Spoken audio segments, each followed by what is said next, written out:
우리 모든 사람들에게는 인생의 가치라는 것이 있습니다. Values in life. 즉 살아가다 보면은 우리가 중요하게 여기는, 귀하게 여기는 것이 있고, 그것에 의해서 우리는 선택을 하고 어떤 결정이나 또 행동을 하는 것이 있습니다.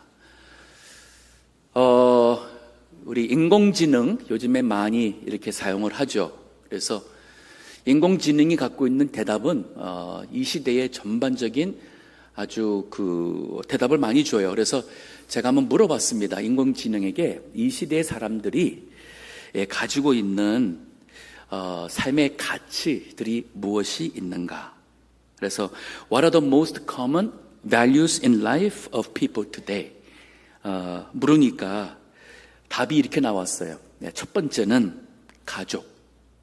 아주 너무 참 잘한 것 같아요. 이 시대의 사람들이 갖고 있는 가치, 삶의 가치. 1번 가족, 2번은 건강과 그 다음엔 well-being, 잘 사는 거죠. 세 번째는 성공, 그리고 성취, success and achievement. 네 번째로 happiness and fulfillment, 즉 행복과 그다음에 성취감.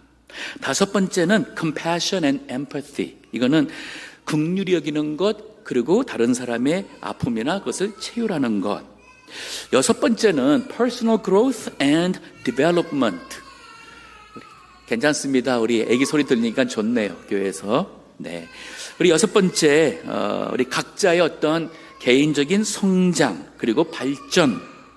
또 일곱 번째로 authenticity and integrity. 이거는 인생의 가치에 있어서 진실, 그리고 거짓이 없는 진국이라는 그런 의미고요. 여덟 번째로 community and connection. 우리 어떠한 그런 삶의 관계, 그리고 어떠한 그런 공동체. 이렇게 제가 하나씩 보면서 와, 요즘 시대에 갖고 있는 우리 삶의 가치를 아주 참 잘 정리했네 생각이 들었어요. 근데 다시 한번 가만히 1번부터 생각해 보니까 이상한 게 발견됐습니다. 개본은 뭐냐면 하나님은 그 가운데 전혀 없어요. 즉 하나님이라는 존재가 AI가 말하고 있는, 인공지능이 말하고 있는 이 시대 사람들이 갖고 있는 보편적인 인생의 가치, 삶의 가치에 있어서 하나님이라는 존재는 없었습니다. 이게 무슨 말이 될까요? 구원받지 않은 사람들, 즉 예수님을 믿어서 거듭나지 않은 사람들에게 있어서는 하나님이란 존재는 그들에게 가치가 되지 않는다는 거예요. 이걸 역으로 생각한다면, 우리가 정말 예수님 믿어서 거듭난 성도라면 우리 인생에 있어서는 가치가 예수님 믿기 이전보다 달라지게 되는데, 그것은 조금 전에 말했던 것은 보면은 하나님 대신 모든 것이 우리 인간이에요. 우리 나 중심의 인본주의적인 그러한 인생에 있어서의 가치였고, 예수님 믿은 우리 거듭난 성도라면 그 모든 것이 하나님 중심의 인생 가치로 변하게 된다는 겁니다. 제가 어제 새벽 설교를 사무엘상 15장에서 했는데, 그 제목이 뭐였냐면 사울 왕은 과연 천국에 갔을까라는 제목이었어요. 제가 말씀을 준비하면서 굉장히 마음이 무거웠어요. 왜냐하면 사울 왕이 하게 되면은 이스라엘 하나님의 언약 백성의 초대 왕이 아닙니까? 그는 어렸을 때 태어나서 8일째 할례를 받았을 것이고 율법 교육을 받았을 것이고, 그는 하나님을 예배하는 모든 사람들과 함께 제사 드렸을 것이고 기도했을 것이고 찬양했을 것이고, 그도 스스로가 여호와 하나님을 불렀던 사람이에요.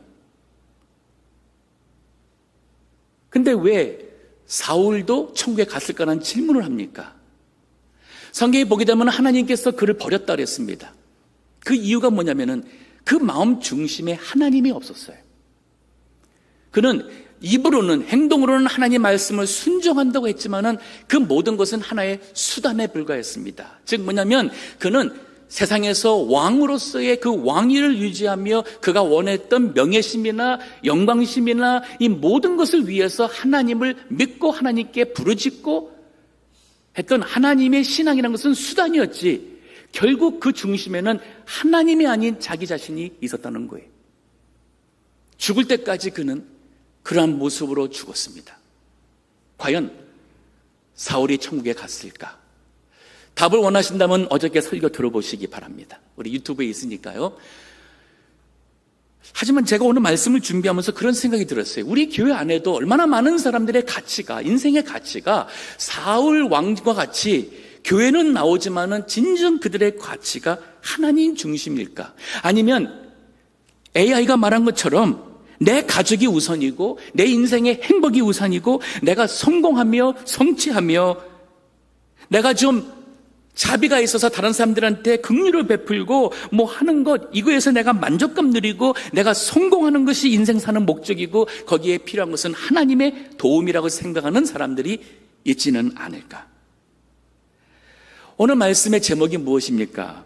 전인적 성도의 가치관. 지금까지 제가 왜 전인적이라는 단어를 썼냐면은 우리 교회 나오면 교인이고 교인이면은 은혜라는 그리스도인이라고 생각했고 그리스도인이라면은 다들 구원받은 것으로 생각하면서 살지만은 그들의 마음이나 그들의 생각이나 그들의 생활이나 그 어느 속에도 과연 마음을 다하여 하나님을 사랑하며 나의 지식이나 나의 정신이나 나의 모든 것을 다하여 하나님을 사랑하며 나의 힘을 다해서 주님을 사랑하는가? 그와 같이 그 사랑 가지고 하나님이 나를 구원하신 나에 대한 어떠한 회복된 이 긍정적인 자아심을 가지고 주님 안에서 나를 귀하게 여기듯이 내가 이웃을 사랑하는가? 이 삶의 구석구석 전인적인 그러한 변화된 모습이 없이 우리 믿는 것이 안타까워서 제가 이 단어를 자꾸만 쓰는 거예요. 우리 믿는다는 것이 삶의 구석에서 가치로서 변화가 있어야 됩니다. 자, 그러면 오늘 본문이 우리에게 주는 바울이 말하고 있는 성경이 가르치고 있는 우리 하나님을 믿는 거듭난 사람들의 인생 가치가 무엇일까요? 한번 보세요. 제가 말하는 게 무슨 뜻인지 보십시오. 오늘 본문에 고린도전서 10장 30절 보니 그런즉 너희가 먹든지 마시든지 무엇을 하든지 다 하나님의 영광을 위하여 하라. 나를 위해 하는 게 아니에요. 심지어는 먹는 것 마시는 것까지도 뭘 하든지 다 하나님의 영광을 위해서 하는 것이 주님이 원하시는 거듭난 성도들의 인생의 가치예요. 유대인에게나 헬라인에게나 하나님의 교회나 거치는 자가 되지 말고 좀 더 설명합니다. 나와 같이 모든 일에 모든 사람을 기쁘게 하여 나의 유익을 구치 아니하고 많은 사람의 유익을 구하여 저희로 구원을 얻게 하라.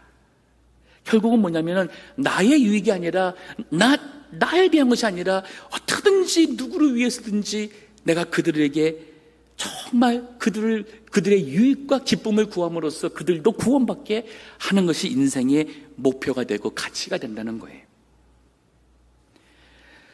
자, 그러면 오늘 본문의 말씀을 가지고 세 가지 우리 거듭난 성도라면 정말 우리 인생의 구석구석에 전인적 변화가 된 거듭난 성도라면 우리가 어떤 인생의 가치를 가지고 그것에 의해서 내가 말하고 행동하고 살아가야 될까를 생각해 봅니다.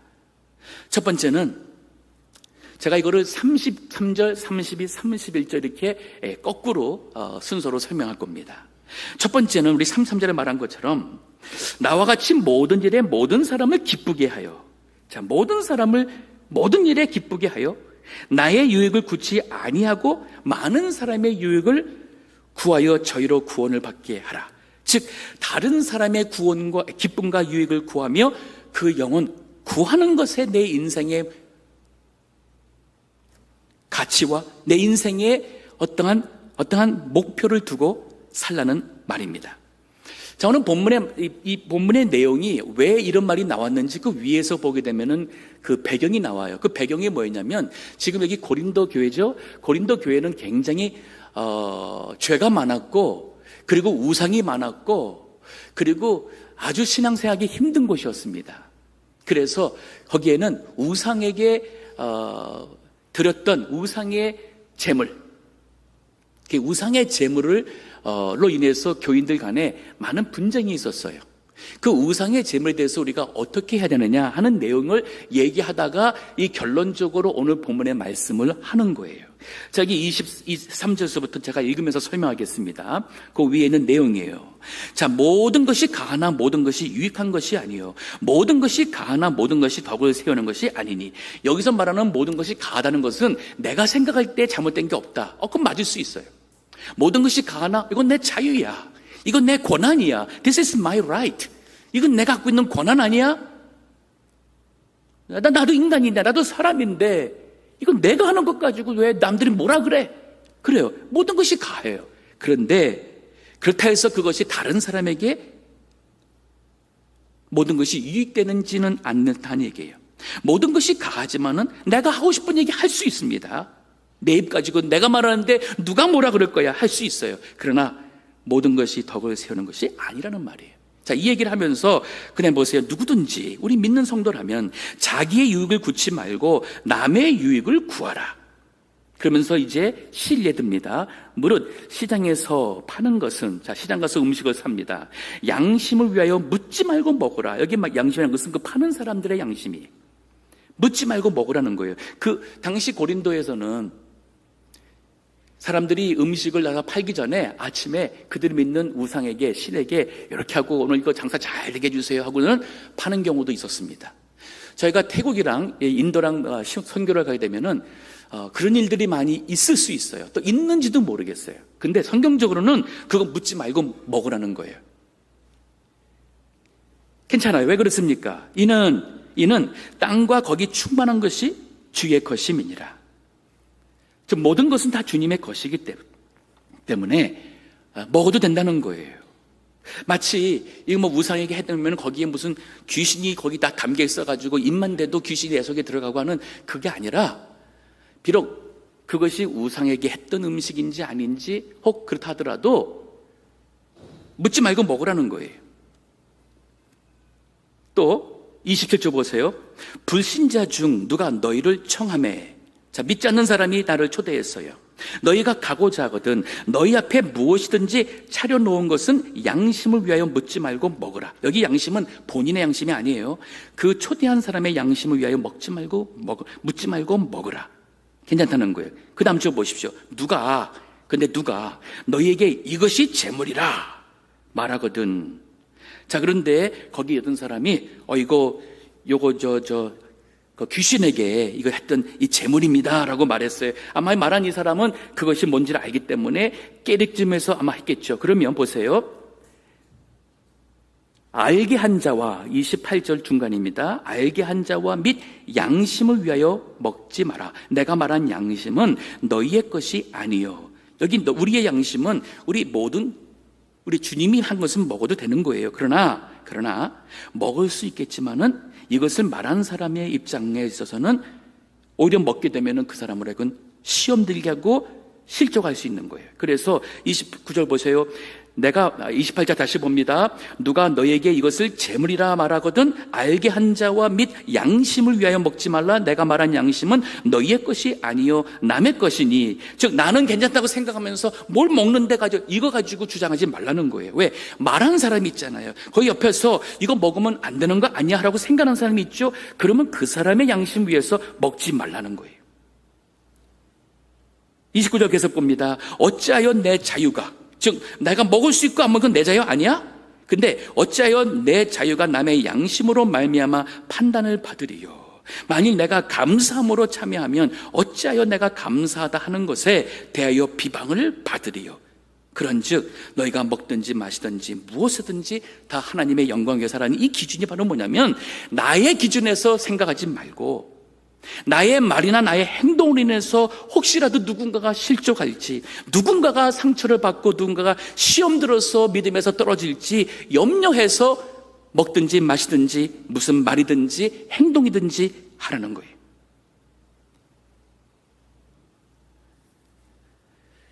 이 세상 인생에 있어서 가장 소중한 가치는 내 마음대로 하는 게 아니에요.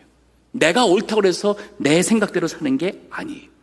거듭난 예수님의 사람들이라면 우리의 가치는 예수 그리스도 하나님입니다. 그렇게 하는 이유는 뭐냐면 그러므로 그들을 구원하자는 거예요. 33절에 나와 같이 모든 일에 모든 사람을 기쁘게 하여 나의 유익을 굳이 아니하고 많은 사람의 유익을 구하여 저희로 구원을 얻게 하라. 지금 우리 니카라구아 선교팀이 나가 있습니다.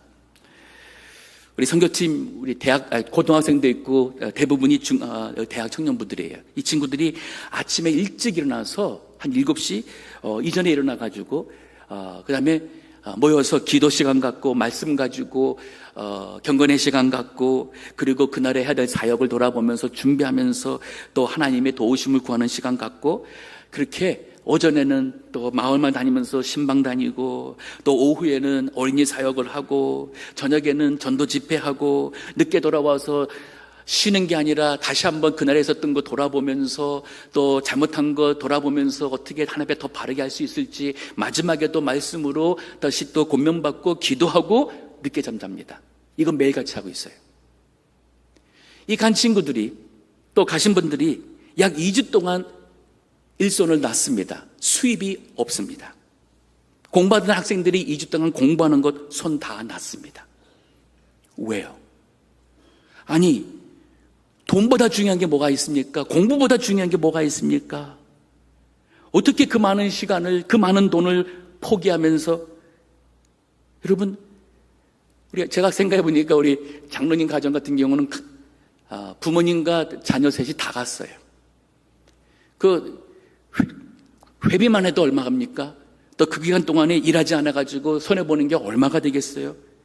그거 돈으로 계산하면 수천 불 이상 될 수 있어요. 근데 왜 우리가 이런 일을 합니까? 나의 유익을 구한다면은 내 돈 써가면서 왜 한 번도 만나본 적이 없는 니카라구아에 있는 사람들을 위해서 가서 그 고생하고 있습니까? 우리 성도인들의 가치가 바뀌었잖아요.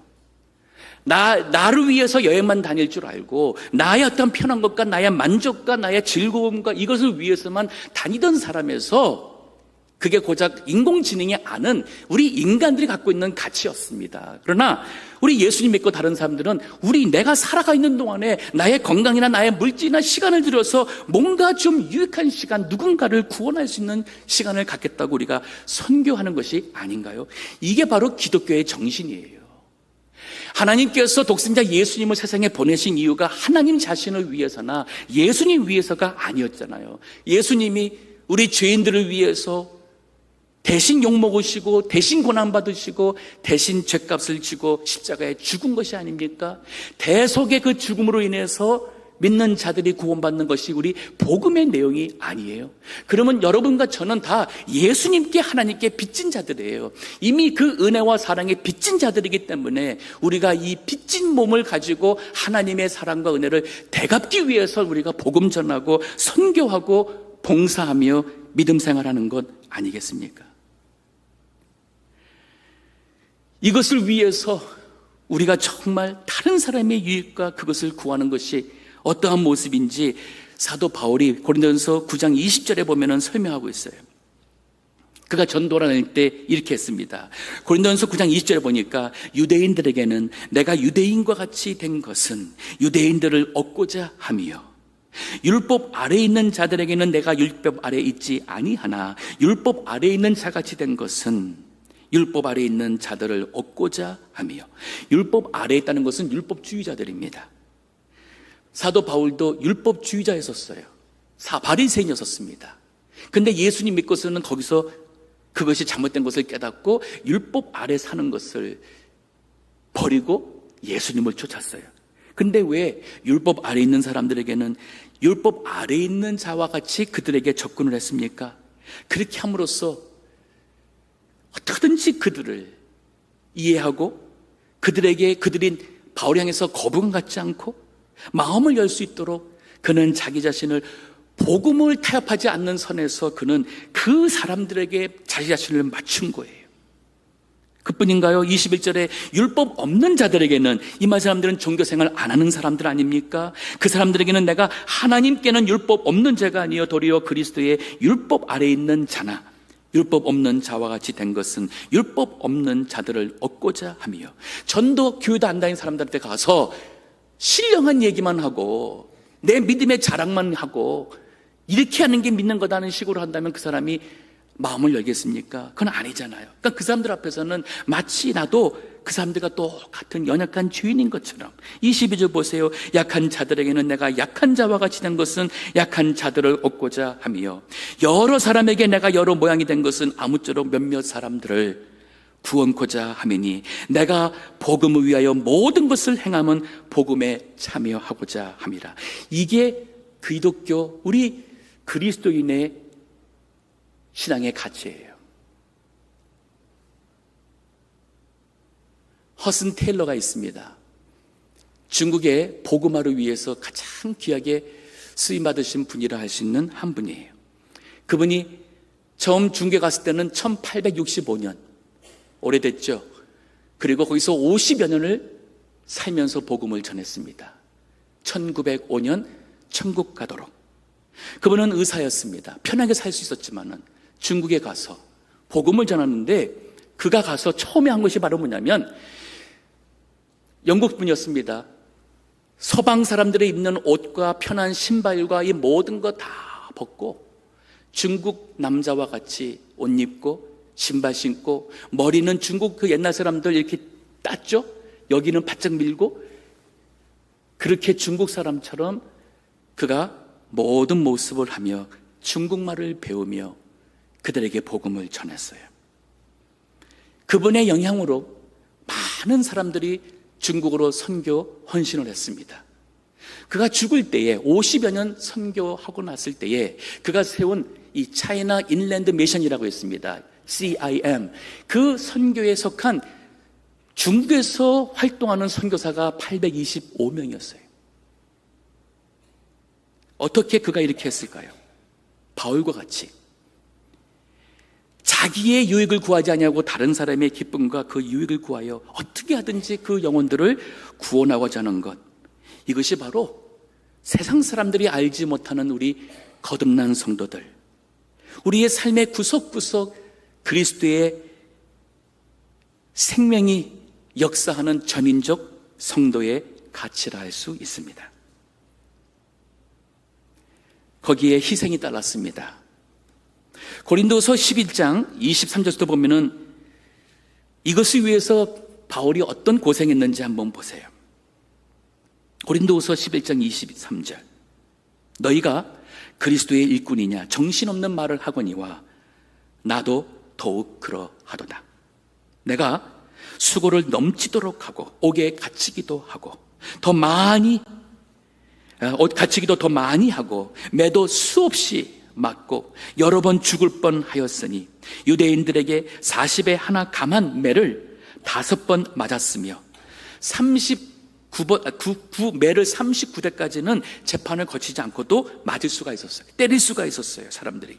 그래서 사람들이 법적으로 시비를 따지도 않고 잘못한 것도 없음에도 불구하고 애매히 39번의 매를 맞았어요. 25절입니다. 3번 태장으로 맞고 1번 돌에 맞고, 성경에 보면 돌에 맞아서 죽은 줄로 알고 내팽겨친 적이 있습니다. 3번 파선하는데 일주야를 기품에서 지냈으며 여러 번 여행의 강의 위험과 강도의 위험과 동족의 위험과 이방인의 위험과 시내의 위험과 광야의 위험과 바다의 위험과 거짓 형제 중에 위험을 당하고 또 수고하며 애쓰고 여러 번 자지 못하고 줄이며 목마르고 여러 번 굶고 춥고 헐벗었노라. 이외에 일은 고사하고 오히려 날마다 내 속에 눌리는 일이 있으니 곧 모든 교회를 위하여 염려하는 것이라. 이렇게 하면서도 마음에 늘 생각에 염려하는 것이나 마음속에 다 고민하는 것은 주의 몸된 교회인 거예요. 성도들인 거예요. 사람들인 거예요. 구원받지 못한 사람들, 즉 자신의 입장이나 자신의 피해나 자신의 억울함이나 자기의 인생보다도 그는 어떻게 하든지 영혼을 구원하겠다는 그 인생의 가치를 위해서 살았어요. 이게 우리 기독교의 위대함입니다. 많은 사람들이 우리가 믿는 이 그리스도교가 얼마나 존귀하고 얼마나 위대하고 그 세상에 어떠한 것으로 비교할 수 없는 것인지를 세상이 잘 몰라요. 왜? 우리도 그렇게 살지 못하기 때문에 그래요. 오늘 본문의 32절 보세요. 두 번째로 이 가치가 있어요. 유대인에게나 헬라인에게나 하나님의 교회나 거치는 자가 되지 말고. 이게 바로 위에서는 우리가 거치는 자가 되지 말라는 거예요. 여기 유대인이라면은 종교를 갖고 있는 사람들이지만 구원받지 않은 사람들이에요. 헬라인이라면은 하나님을 믿지 않는 이방인이라고 말할 수 있습니다. 그런데 교회에 있는 우리 성도들에게도, 하나님의 교회에도 거치는 자가 되지 마라. 쉽게 말하면 교회 안에서나 교회 밖에서나 그 누구에든지 거치는 자가 되지 말라는 거예요. 우리 성도님들 직장에 가서 부딪히고, 가정에서도 부부 사이에서 부딪히고, 가족들 간에 부딪히고,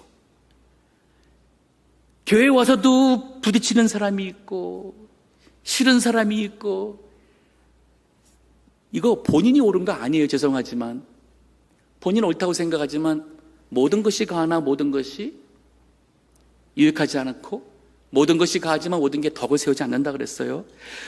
고린도전서 8장 12절 보세요. 사도 바울이 말하는 거 보십시오. 이같이 너희가 형제에게 죄를 지어 그 약한 양심을 상하게 하는 것이, 이게 뭐냐면 나는 옳다고 생각해서 다른 성도가 보세요. 어떤 분은 믿음이 약한 분이 있어요. 교회 생활 어떻게 하는지도 몰라요. 예배 시간이 뭐 어떻게 되는지 잘 모르고 기도도 어떻게 할지 모르고, 근데 그런 사람 가지고 기도도 할 줄 모른다든지, 그런 사람 가지고 교회 봉사 안 한다고 하든지, 그런 사람 가지고 왜 예배 늦게 오냐고 말한다는 것 그 자체가 무리한 건 아닌가요? 그런데 우리가 너희가 형제에게 죄를 지어 그 약한 양심을 상하게 하는 것이 곧 그리스도에게 죄를 짓는 것이니, 내가 다른 사람들을 우습게 생각하고 말로서나 하는 그 사람이 상처를 받고 마음에 아파한다면 내가 예수님께 죄를 짓는다는 거예요. 바울이 하는 얘기가, 그러므로 만일 식물이 내 형제로 실족케 하면 나는 영원히 고기를 먹지 아니하여 내 형제를 실족지 않게 하리라. 여기 왜 이 식물을 얘기를 하냐면, 초대교회 때에 두 종류 교인이 있었습니다. 하나는 유대인으로서 예수님 믿은 유대 그리스도인들이 있었고, 하나님의 율법 구약 성경을 모르고 살던 이방인으로서 예수 믿어온 그리스도인들이 있었어요. 그러면 유대인으로서 살다가 예수 믿은 사람들은 구약에 있는 성경 율법을 지키던 사람들이에요. 레위기 11장에 있는 먹지 못할 음식들을 먹지 않았습니다. 비늘 없는 생선 먹지 않았습니다. 대세김질하고 쪽발 갈라지지 않는 것을 먹지 않았어요. 그래서 돼지고기 먹지 않았고, 새우도 먹지 않고, 오징어도 먹지 않고 이러던 유대인들 사람이 이제 나중에 예수님 믿고 교회에 왔어요. 그러면 지금까지 지켜왔던 것 지킬 것 아니겠습니까? 하지만 우리가 성경에 와서, 신약에 와서 우리 복음 시대에 하는 얘기가 뭐냐면, 우리가 그러한 율법을 가지고 지킴으로써 우리가 의롭다 하는 것이 아니기 때문에 더 이상 모세 율법에 있는 이 음식에 대한 것에 대해서는 자유하다는 것을 신약에서 사도 바울이 가르쳤습니다. 그래서 이방인들이 하여금 그거 먹지 마 안 했어요. 그러면 그 사람들은 돼지고기 먹었습니다. 그런데 유대인으로서 교회 온 사람들은 성경에 보면은 돼지고기 먹으면 안 되는데 왜 돼지고기를 먹느냐 하면서 마찰이 생겼어요. 그럼 바울은 이제 그리스도 안에서 우리가 그 율법의 그러한 요구에서 자유함 얻었으니까 이제는 괜찮다고 해도 아직도 이거를 잘 이해가 안 되고 이거를 받아들이지 못하는 유대인 크리스천이 있을 때 여러분 그 사람들 어떻게 할 거예요? 저 사람들은 아직 진리를 깨닫지 못해서 저런 거야. 아, 우리 갈라서자. 당신들 가고 우리대로 가자. 이게 옳은 건가요? 바울의 대응이 뭐냐면, 아무리 내가 옳다고 생각해도 이러한 문제를 가지고 다른 사람들이 그만 양심에 상하게 된다든지 실족해 한다면 내가 그리스도에게 죄를 범하는 것이고, 나로 인해서 그 사람들이 실족해 된다면 그럼 고기 안 먹겠다는 거예요. 영영이 내가 고기를 안 먹고 내가 손해보고 내가 양보할지언정 저 사람들로 하여금 실족지 않게 하겠다는 것이, 이게 위대한 우리 그리스도인의 가치관이에요. 우리 성도님들은 시비 따지는 걸 하지 마세요. 누가 더 옳고 누가 더 잘못했는 것 너무 따지지 마세요. 내 권리고 이건 내 자유고 내 선택이고 내 인생인데 It's none of your business. Why you bother me? 이런 생각은 거듭난 성도들의 가치관에서 나오는 생각 아니에요. 죄송하지만 우리가 예수님 믿지 않았을 때에 세상에서 내 중심으로 살고 내 인생 내가 원하는 것을 이루고 살고자 그때에는 그런 생각했었습니다. AI가 아는, 인공지능이 아는 세계는 그런 세계예요. 그러나 예수님을 믿어서 거듭난 하나님 나라를 소망하며 영생을 내다보는 우리 성도들의 정신세계는 그런 수준이 아닙니다. 내가 지는 게 이기는 거예요. 양보하는 게 내가 갖는 거예요. 로마서 14장 13절도 보면 이런 말이 있습니다. 그런즉 우리가 다시는 서로 판단하지 말고, 이게 바로 그 말이에요. 서로 판단하지 말라는 게 누가 옳고 누가 옳지 않고, 누가 더 믿음 생활 잘하고 누가 잘못하고 있고, 누가 더 성격 좋고 성격 안 좋고 판단하지 말라는 거예요. 교회 내에서는 이런 거 하는 거 아니에요. 도리어 부딪힐 것이나 거칠 것으로 형제 앞에 두지 아니할 것을 주의하라. 저 사람이 내가 먹는 거 가지고 내 생활 스타일로 인해서 그런 것 같으면 내가 그 사람 앞에서는 더 조심하면 되는 거예요. 특히 우리 교인들 사이에서 존대어를 써야 됩니다. 우리 한국 교회는, 우리 한국말은 우리 존대어를 사용하는 게 중요하죠. 우리 처음 보는 사람한테도 존대어 써주시고요. 아랫사람이라도, 심지어는 우리 아이들한테도 존대어를 쓰는 훈련을 하셔야 됩니다. 이제 우리 한국 학교 하지 않습니까? 토요학교. 제가 토요학교 오면 우리 아이들한테 존댓말 씁니다. 어서 오세요. 이름이 뭐예요? 어른이라면 무조건 아랫사람한테 반말 쓰는 게 당연한 것인가요? 언어는 자신의 인격입니다. 우리 교인들 사이에서 호칭 사용해 주세요. 그분이 집사님이면 아무개 집사님 해주세요. 아무리 친한 관계에도 교회 안에서는 호칭, 직분을 호칭을 불러주셔야 돼요. 아니 아랫사람이라도 아무개 집사님, 아무개 권사님. 그리고 부탁할 때는 우리 영어에서 뭐라 그래요? Please 하잖아요. 그러면 우리 영어처럼, 우리 여기 미국이니까 뭐 부탁하면서 Please, 얼마나 좋아요. 왜 애들한테는 교육하면서 왜 어른인 우리 스스로는 그 모습을 안 합니까? 우리 교회라면 정말 하나님을 사랑하고 이웃을 내 몸처럼 사랑하는 우리 전인적 거듭난 예수님의 사람들의 모인 세계라면 세상 사람들이 알 수 없는 그런 아름다움과 위대함이 있지 않을까요? 31절로 옵니다. 세 번째 가치예요. 먹든지, 그런즉 너희가 먹든지 마시든지 무엇을 하든지 다 하나님의 영광을 위하여 하라. 우리가 믿는 하나님은 누구신가요? 창조주 하나님이세요. 우주 만물에 존재하는 모든 물질들, 생명 있는 모든 생명체들을 만드신 분이십니다. 주님이 만들고 끝났습니까? 아니에요. 통치하고 계십니다. 주님은 과거, 창조 이후로 과거로 지금까지 앞으로도 주님은 하나님의 완전한 계획 속에서 하나님의 뜻을 작정하신 대로 이뤄나가는 주권의 하나님 되시고, 특별히 하나님의 백성들을 구원하는 일에 하나님께서는 그 구원의 일을 행하시는 분이십니다. 그리고 모든 것을 마지막 날 심판하실 심판주십니다.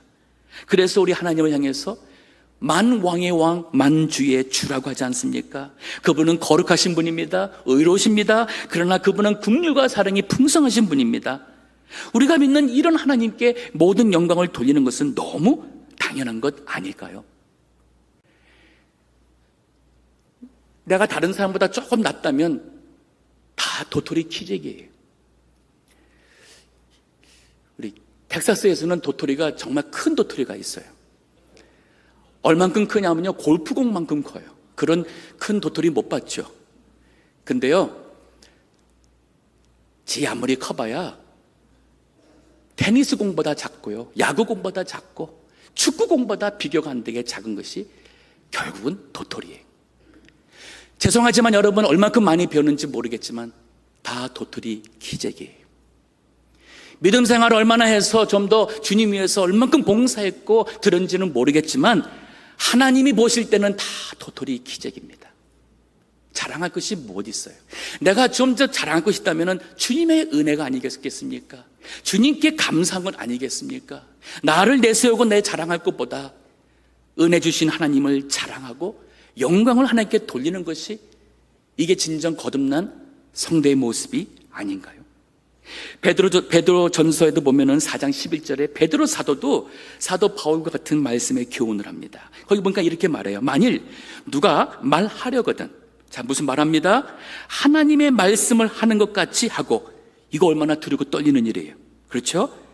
그 하나님의 말씀을 하려고 하는 사람이 욕하겠습니까? 남을 비난하겠습니까? 더러운 이러한 좀 부끄러운 그런 농담하겠습니까? 아니잖아요. 만일 누가 말하려거든 하나님의 말씀을 하는 것 같이 하고, 누가 봉사하려면 하나님의 공급하시는 힘으로 하는 것 같이 하라. 이는 범사의 예수 그리스도로 말미암아 하나님이 영광을 받으시게 하려 함이니 그에게 영광과 권능이 세세에 무궁토록 있느니라. 아멘. 이게 우리 믿음의 세계예요. 무엇을 말하든지 무엇을 하든지 봉사든지 결국은 예수 그리스도로 말미암아 우리 하나님의 영광 받으시게 하는 것, 먹든지 마시든지 무엇을 하든지 다 하나님의 영광 위해서 하는 것입니다. 골로새서 3장 23절에도 그렇습니다. 무슨 일을 하든지 마음을 다하여 죽게 하듯 하고, 공부를 하더라도 내가 마음을 다해서 죽게 하듯이 공부하고, 이 직장생활을 하더라도 마음을 다해서 정말 죽게 하듯이 하고, 가정에서든지 어디서든지 교회에서 맡았으면은 그 봉사하는 일을 마음을 다하여 죽게 하듯 하고 사람에게 하듯 하지 마라. 이게 우리의 가치관이에요. 그저께 우리 교회 이숙진 권사님 하나님의 부르심 받고 천국 가셨습니다.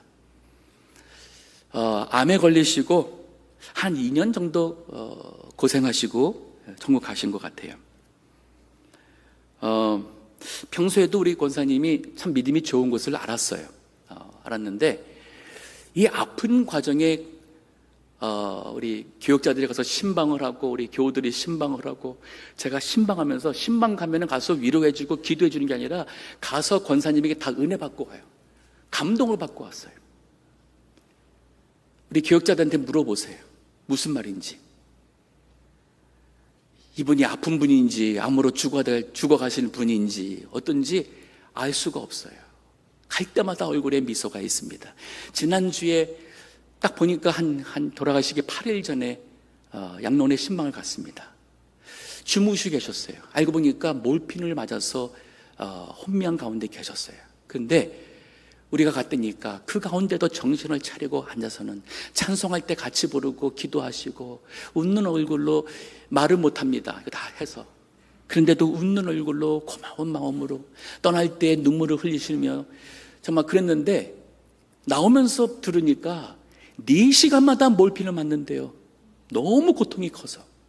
그래서 그 몰핀으로 인해서 정신이 혼미한데도 불구하고 아픈 고생의 느낌이 이게 없었어요. 우리 갈 때마다 이렇게 천국을 소망하는 산믿음이 있을까? 하나님의 은혜를 감사하는 분이 있을까? 그 가운데서도 전혀 믿음이 흔들리지 않는 분이 있을까? 오히려 제가 오늘 말씀을 생각하면서 권사님 때 생각난 게 뭐냐면 이게 먹든지 마시든지 무엇이든지 심지어 우리가 살든지 죽든지 하나님의 영광을 위해서 하라는 이 말씀이 생각이 나는 거예요. 우리가 죽는 그 순간까지 우리가 죽는 것도 하나님의 영광에서 죽는다면 얼마나 하나님이 기뻐하실까? 오늘 말씀을 생각하시면서 첫째는 진짜 내가 거듭난 사람인가? 정말 구원받은 사람인가? 그렇다면 인생 가치관이 바뀌었어야 돼요. 혹시나 여전히 내가 육신적이고 세상적이고 욕심이 있고 교만하고 여전히 사납고 여전히 그저 이 모습이 있다면 죄송하지만 뭔가 문제가 있는 거예요. 먼저 내 구원부터 점검해 보셔야 될 겁니다. 구원받은 사람들은 내 삶의 주인이 내가 아니에요. 예수님이에요. 그래서 이제는 내가 먹어도 마셔도 무엇을 해도 다 주의 영광 위해서 하고 싶고, 유대인이든 헬라인이든 하나님의 교회에서든 누군가의 거치는 자, 나로 인해서 누군가가 실족하고 나로 인해서 마음에 상처받는 것 원치 않는 사람이 될 겁니다. 오히려 모든 사람을, 모든 걸 통해서 그들을 기뻐하게 하며 그들의 유익을 구하며 어떻게든지 한 영혼이라도 구원하고 어떻게든지 한 영혼이라도 믿음에서 선나가기를 기뻐하는 사람이 되는 것일 겁니다. 이거는 세상이 알지 못하는 위대한 인생의 모습이에요. 위대한 인생의 가치고 인생의 목표입니다. 그러나 예수님 믿는 사람들이라면 우리 모두는 그렇게 살 수 있습니다. 그리고 살아야 됩니다. 오늘 말씀을 통해서 우리 모두가 다 하나님의 영광과 찬송이 되는 위대하고 그리고 칭찬받을 만한 우리 성도님들 다 되시기를 주의 이름으로 축원합니다. 기도하겠습니다.